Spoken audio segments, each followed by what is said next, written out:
તો એની માટે આપણે મકાઈના વડા માટે આ લોટ લીધો છે તો મકાઈનો. તો આ દેશી મકાઈનો લોટ છે, તમે પીળી મકાઈનો લોટ પણ લઈ શકો.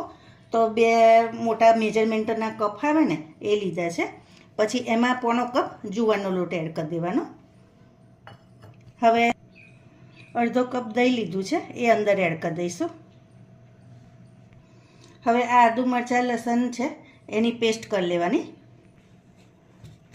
તો આવી રીતે પલ્સ મોડ પર એને ફેરવી લેવાનું.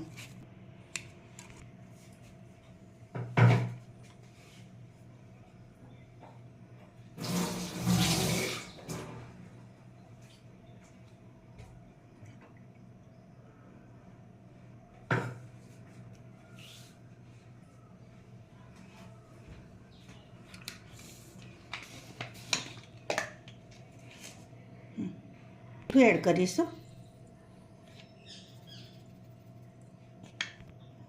1 ચમચી ગોળ છે ઉપર થોડોક એડ કરવાનો.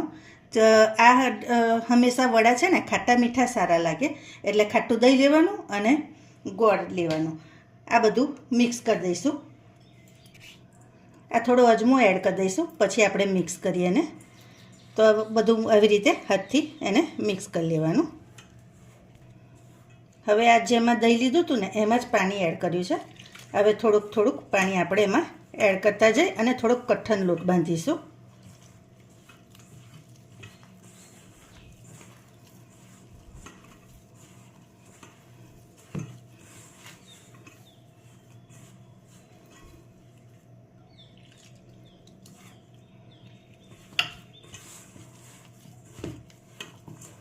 આમાં અત્યારે થોડી હળદર પણ એડ કરી દઈએ.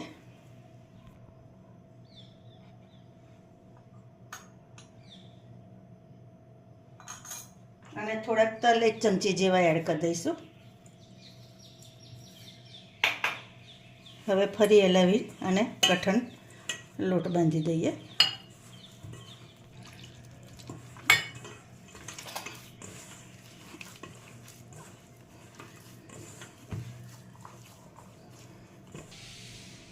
તો જો ફ્રેન્ડ્સ એનો આવો આવો લોટ બાંધવાનો. તો આપણે થાપીએ ને તો આવી રીતે ફાવે. હવે આને 15 થી 20 મિનિટ આપણે રેસ્ટ કરવા રાખીશું. પછી આપણે એના વડા બનાવીએ. તો જો ફ્રેન્ડ્સ હવે આપણે એની લોટને જોઈ લઈએ.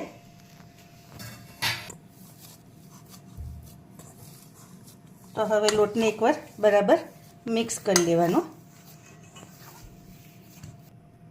હવે આ સોડા છે એ થોડાક એડ કરી દઈશું આપણે. થોડુંક તેલ એડ કરી દેવાનું.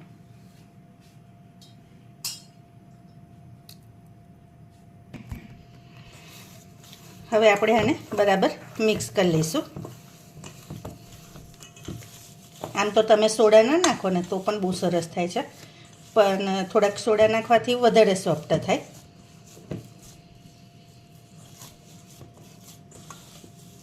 આવી રીતે મિક્સ કરી લેવાનું બરાબર. હવે ઇકો બેક પેપર લીધું છે એની ઉપર થોડુંક આપણે તેલ આવી રીતે એડ કરી દઈશું. હવે આવા ગોળા કરી લઈશું આપણે અને અહીં મૂકી દેવાના. એવી રીતે બધા જ 2-4 ગોળા કરી લેવાના. હવે ગોળા આવી રીતે કરી દીધા છે. બીજું કે આવી આ 2 સ્ટાઇલથી હું બતાવીશ. આવા પાણીમાં પાણી લઈ લેવાનું અને પછી આવી રીતે એને થાપી દેવાના. એક એ રીતે કરાય અને આ કિનારી ફાટે ને તેને આપણે થોડી સરખી કરી લેવાની.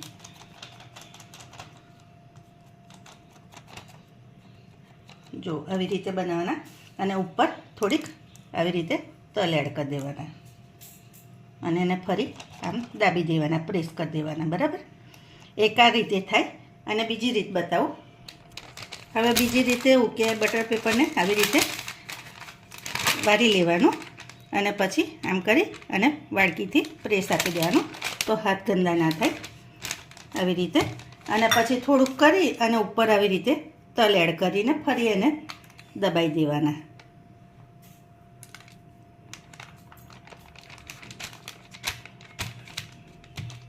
તો જુઓ એ પણ સરસ થઈ છે. આવી રીતે પણ છે ને.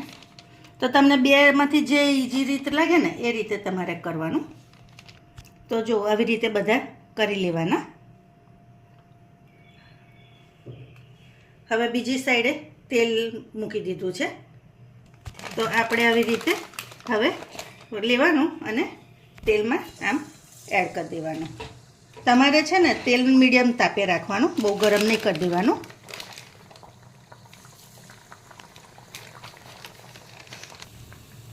હવે થોડીક વાર થાય ને એટલે એની જાતે જ આવી રીતે ઉપર આવે ને પછી આપણે એને પલટાવવાના.